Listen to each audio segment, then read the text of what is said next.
The Sustainable Voice, bringing you big successes from small places worldwide. This week, we're going back in time a little bit. We've always talked about big successes in small places, and we talked about from the micro level in terms of what's happening in specific countries and what's happening in specific areas.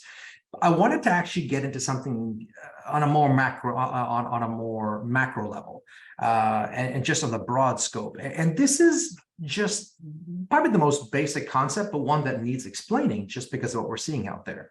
So, as you guys know, I've grown up traveling. From Africa and everything else. And one of the things that's really stuck out to me is this whole notion of giving back.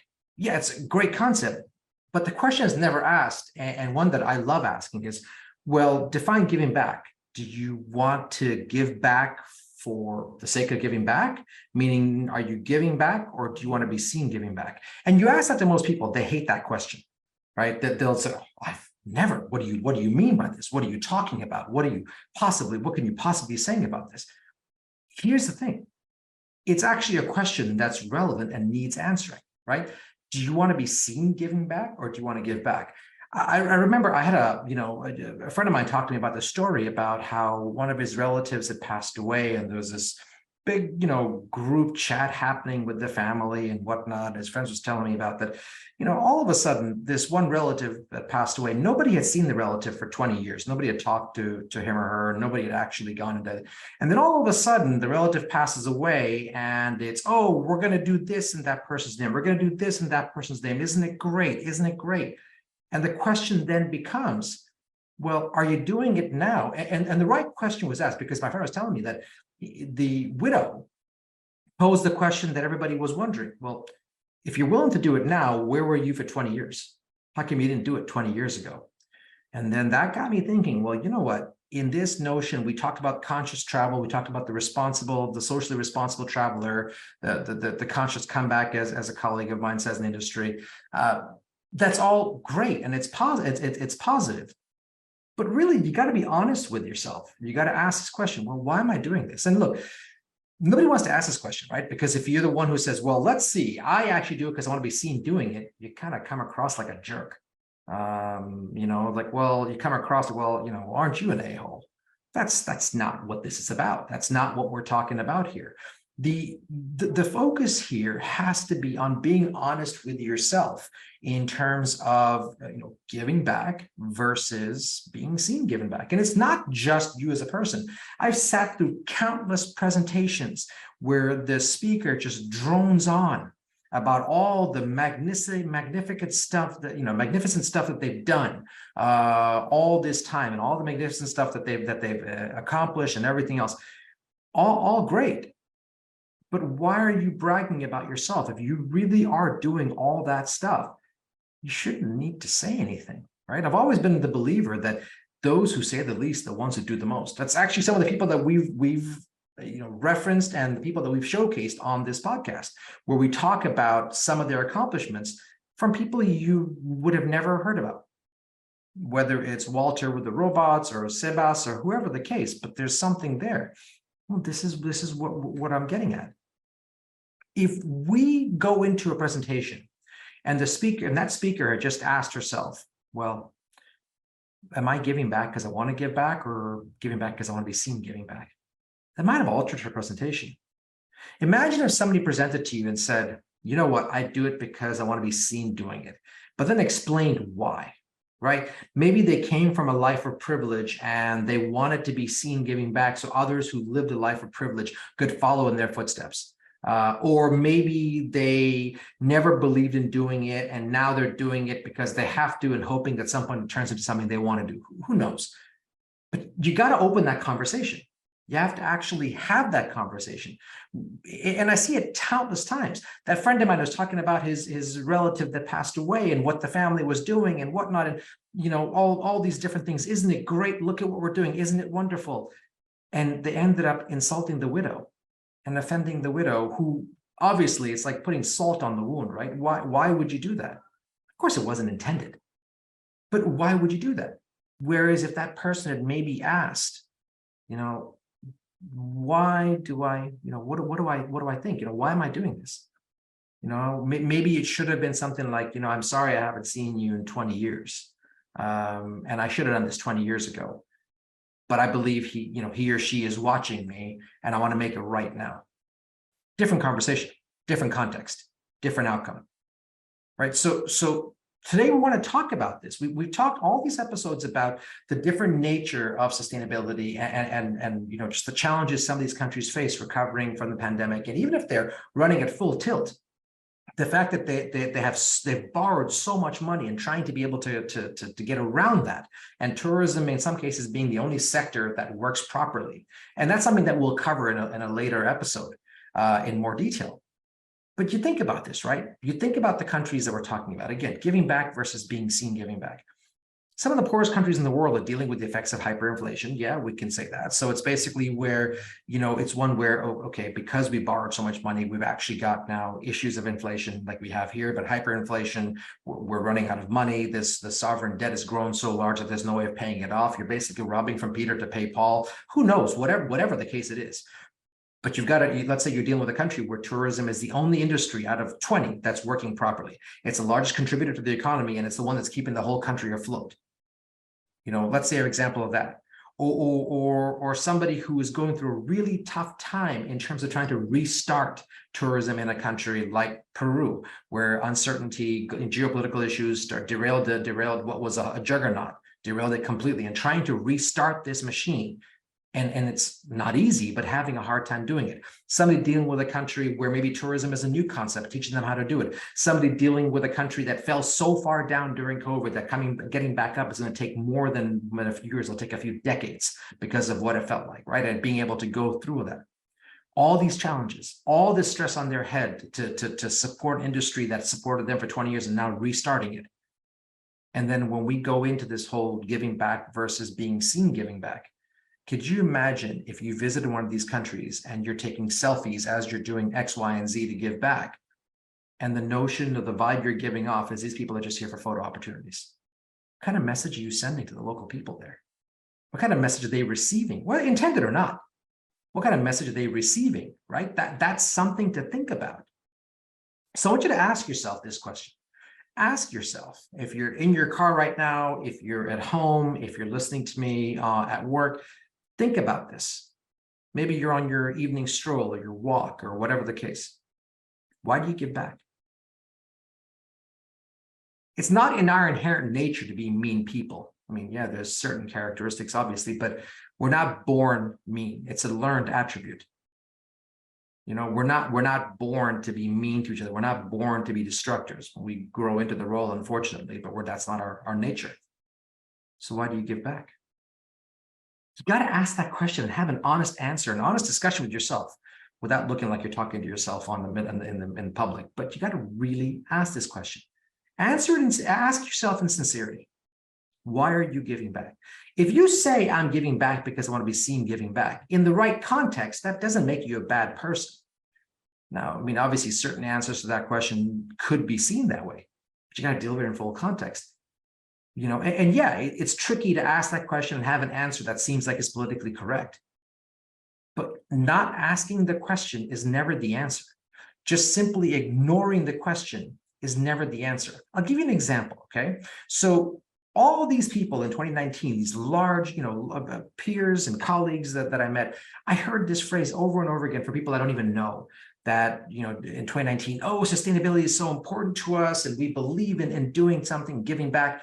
The minute the pandemic hit, those same people who I never met, but who were on these pillars, these pillars just singing off the rooftop about how they care about this, are now coming back and saying, no. I don't, I need to stay in business first. I need to survive first. That comes second. Wait a second. What happened to this being one of your pillars?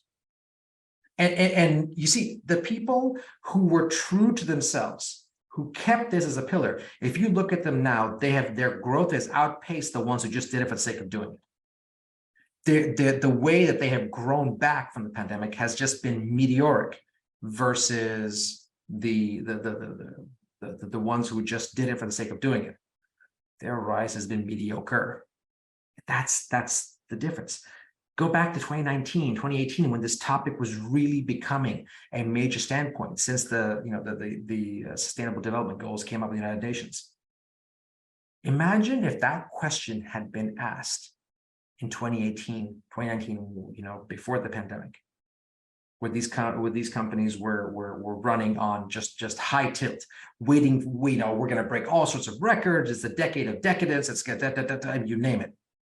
Before the rug got pulled out from under them, what if they had asked that question? Why? Why am I giving back? Is it because something has happened in my life that scarred me for life or traumatized me to the point where I need to give back? Or is it because I want to be seen giving back because of context A, B, C, or D? What if they had asked that question? Now, some of you might think I'm crazy. Think about it for a second.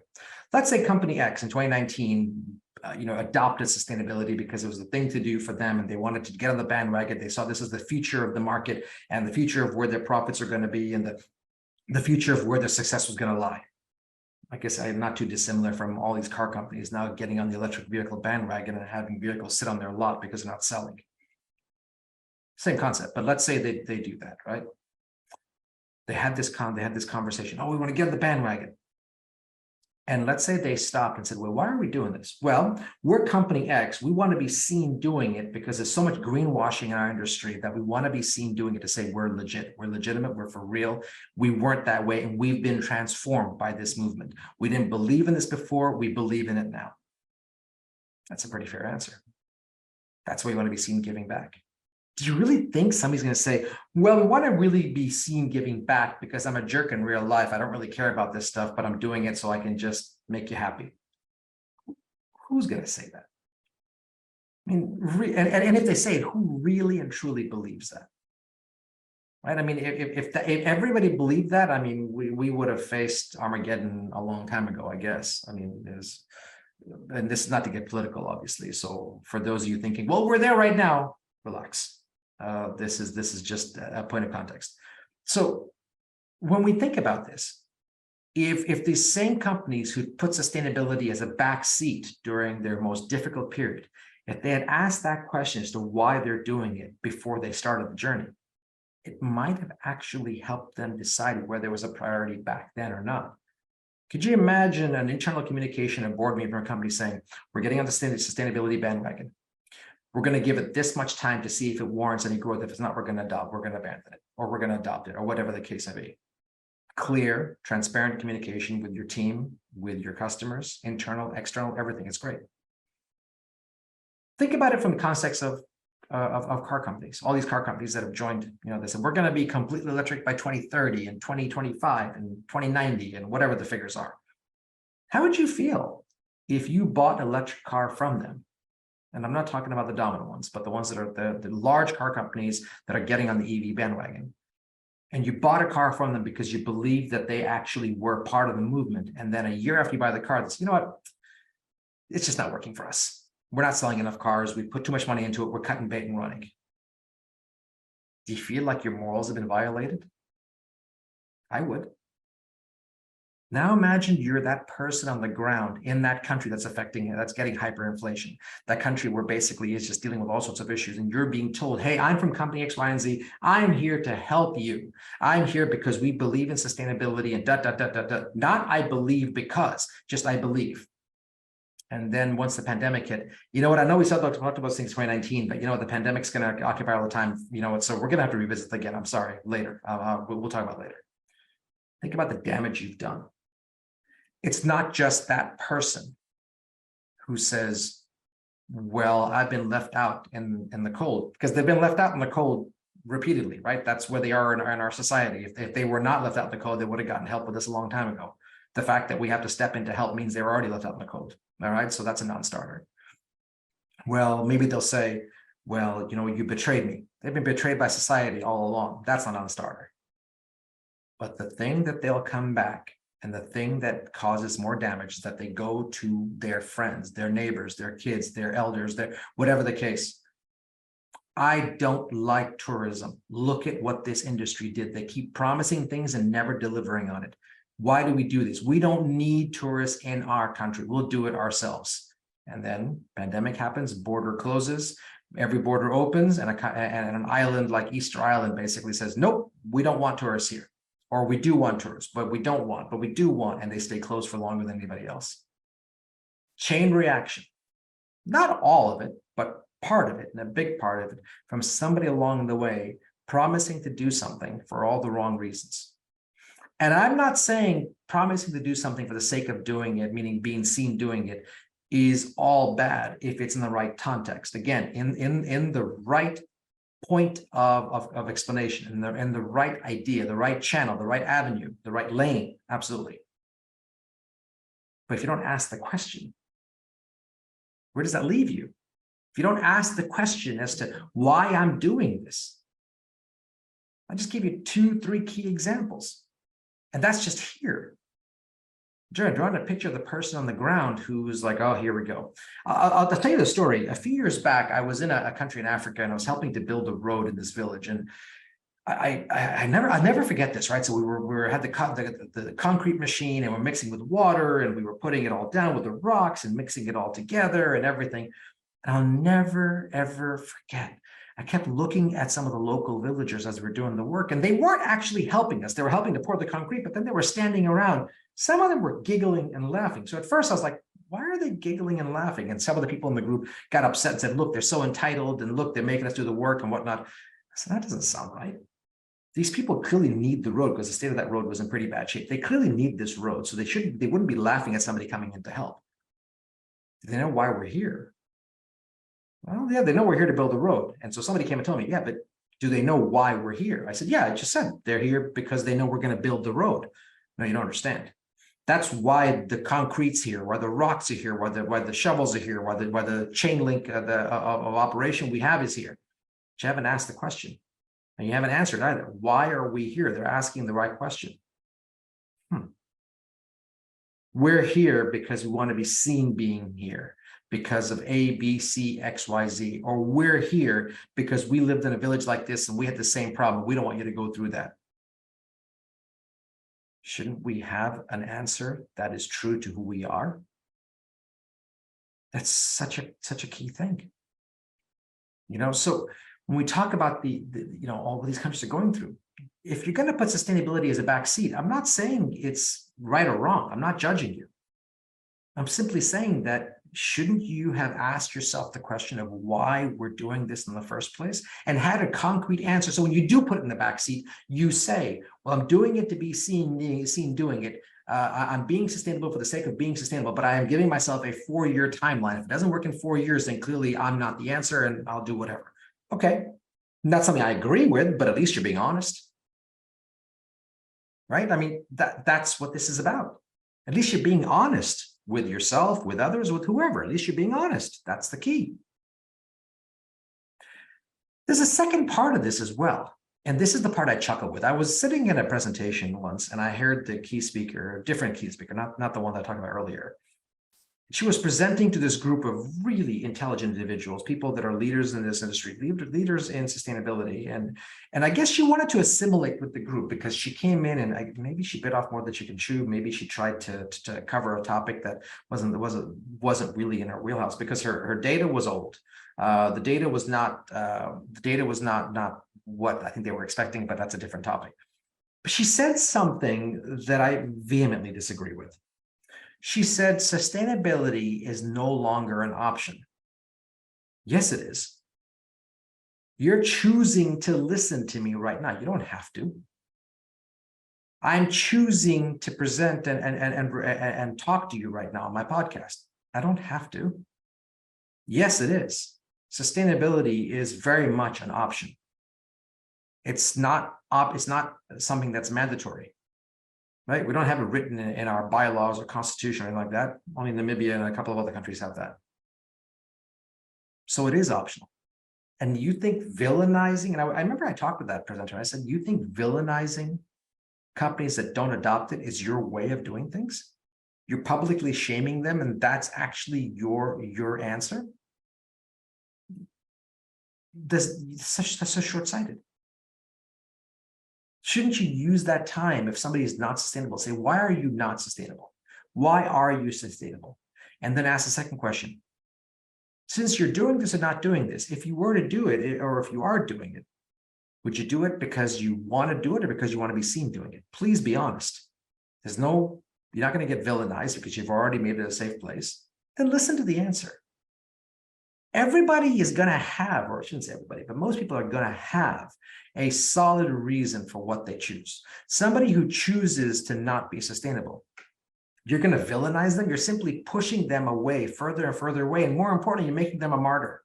Because then at that point, more people join their viewpoint, all because you decided to say, I'm going to publicly shame them, puff your chest out and act like you're the authority. Why? What for? Ask them why. Ask them why they're doing it and just listen for the answer. There's something in their context. Then be their guide. Help them. Help them understand the journey. So when something turns challenging, they don't just step up and say, well, it's no longer a priority for us, because of the chain reaction to those decisions that I just showed you in a brief moment.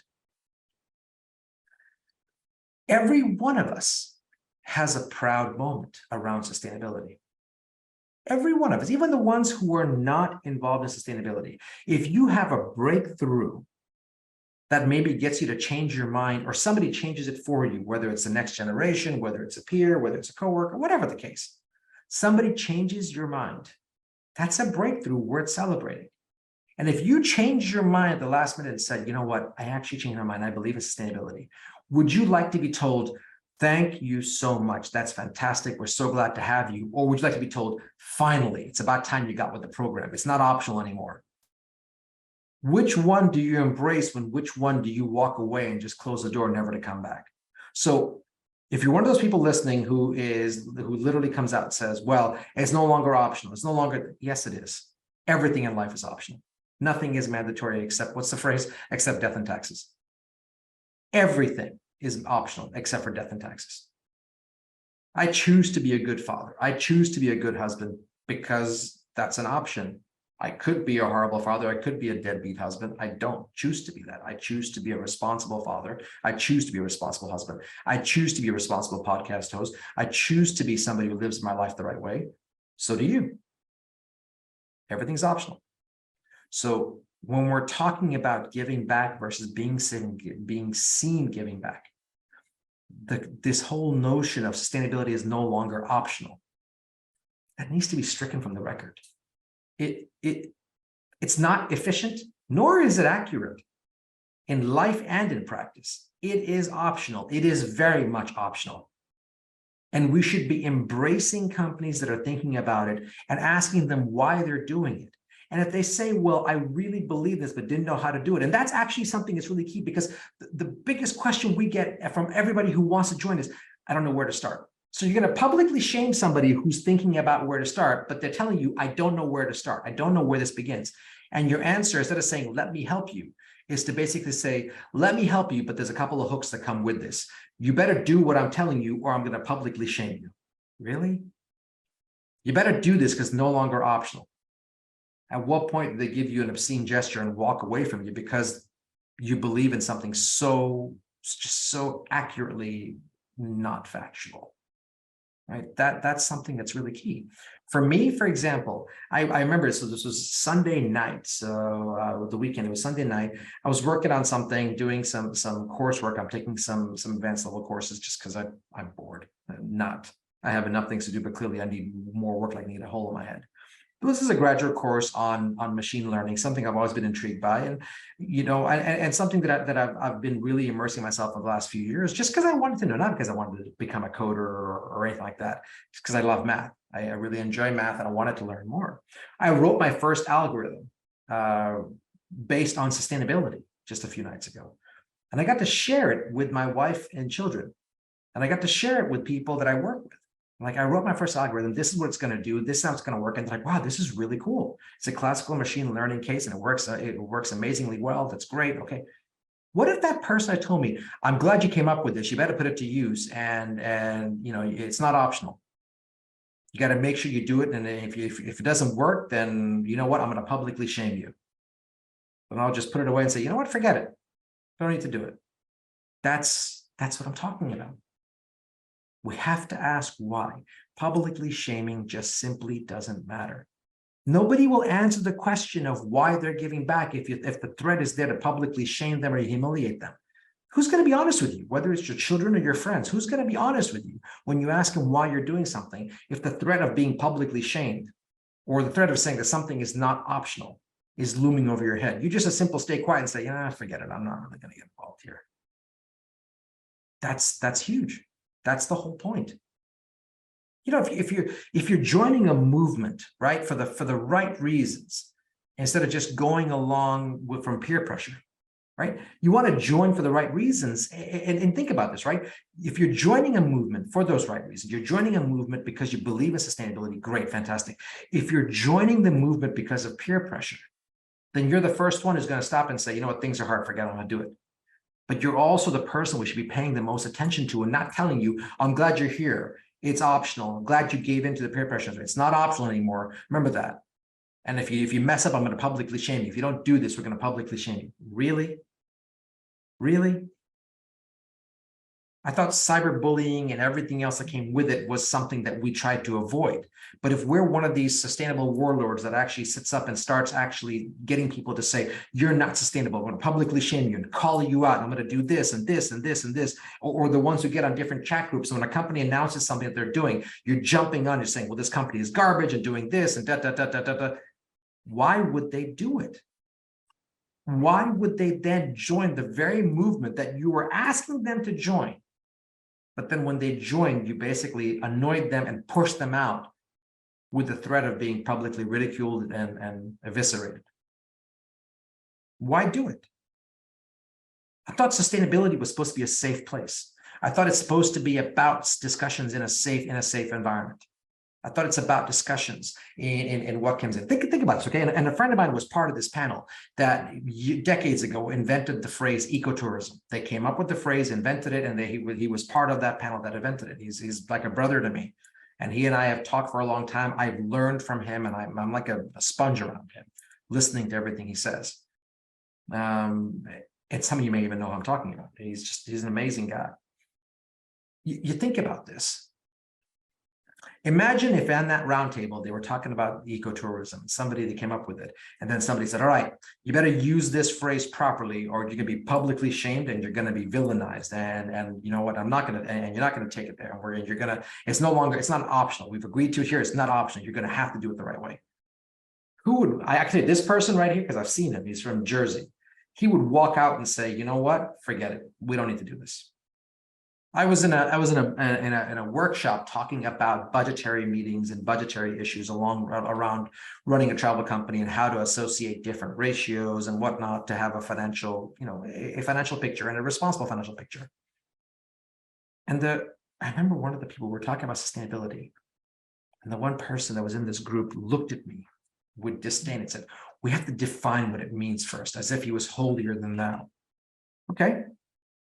Well, we have 17 pillars in the United Nations that are part of that definition. But did you really have to go that way with me? I actually got up and left the group and said, you know what, forget it. I'm going to go help somebody who's more creative. If you're going to sit here and act like you know more than everybody, and if I say something, you're going to treat it like it's not worth it. Well, what's the point? Why do it? Why do those kinds of things? And that's what I'm trying to say. That's what I want to make sure we get across, right?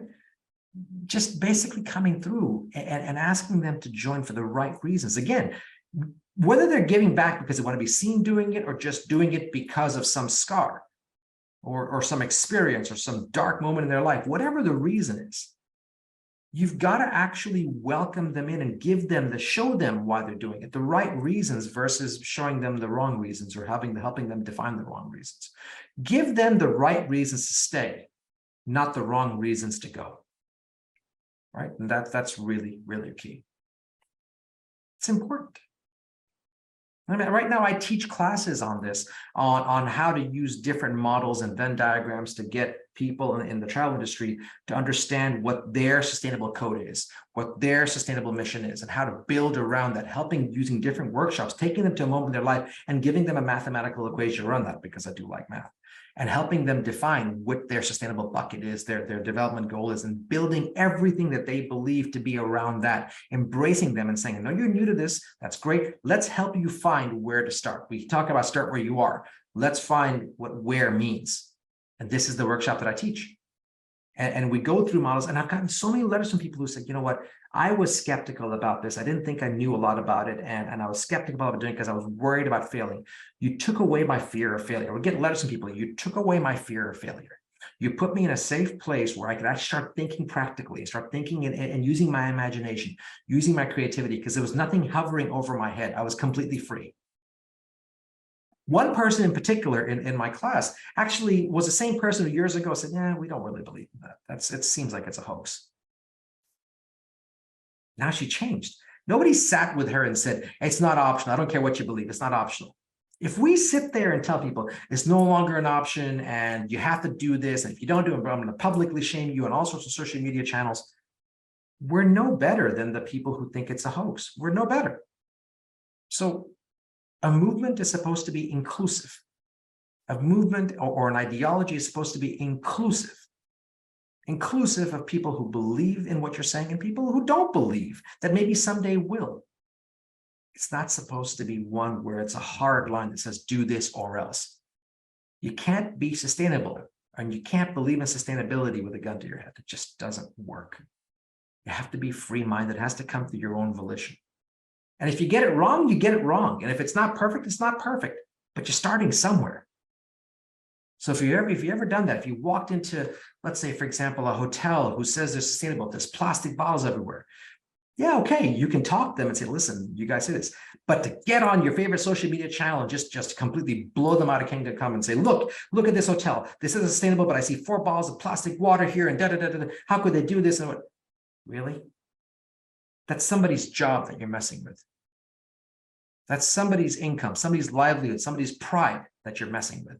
The very definition of what sustainability is not, right? The very definition of, which is the opposite of sustainability. If you're sitting there and trying to basically villainize somebody and just completely destroy them, where they lose their job or they lose their business because you've publicly shamed them, that doesn't make you sustainable. That makes you a bully. And I recorded this because I don't like bullies. I never have and I never will. And nobody else does either, obviously. So don't be one. Be logical. Be inclusive. Ask questions. Help people along the journey. Care for them. That's so important.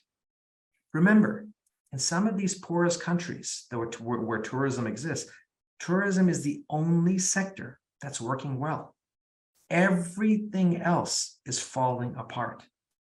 Right? Everything else is not working. The country could be running out of cash quickly or has borrowed money from everybody and can't pay it back. And tourism is the only revenue stream coming in because everything else is dealing with hyperinflation and supply chain issues and cost of living increases, and that's a shutdown. Be inclusive. Help people on the journey. Be a guide. Be somebody who teaches them, who is a confidant, not somebody who puts a gun to their head and says, do it my way or else. Don't be a bully. Be a beacon. See you guys next time.